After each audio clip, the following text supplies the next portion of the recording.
आज की इस महफिल में रौनक अफरोज़ हैं हुज़ूर क़िबला अलहाज सूफ़ी मोहम्मद अकरम नक्शबंदी दामद बरकातुहुल आलिया, जो खलीफा मजाज हैं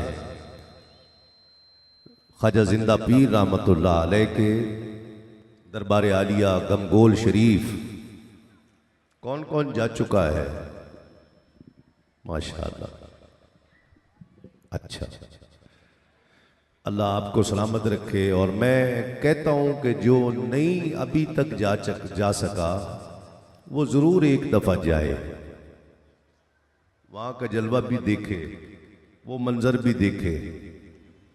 और ख्वाजा जिंदा पीर वो हस्ती हैं, मैंने उनके मज़ार पर जो उर्स की महफिल थी, मैंने ये जुमला वहाँ भी कहा था कि कुछ हस्तियों को अल्लाह ऐसा मकाम और मर्तबा अता कर देता है कि अपना भी पुकारे तो भी जिंदा पीर ही कहेगा, जो पीरों को जिंदा न माने वो भी पुकारेगा तो जिंदा पीर ही कहेगा।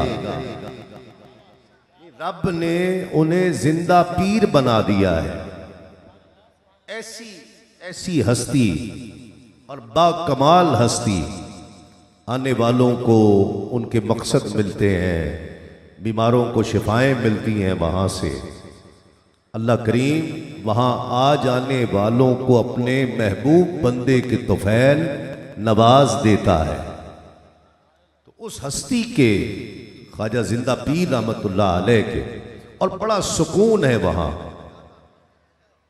बड़ा सुकून है। मैं कई बार गया हूँ, है बहुत दूर, जाते हुए आप थक जाएंगे, लेकिन जब वहां पहुंचेंगे ना तो सारी थकन दूर हो जाएगी। और एक होती है रूहानियत और एक होता है जमालियाती ज़ौक़।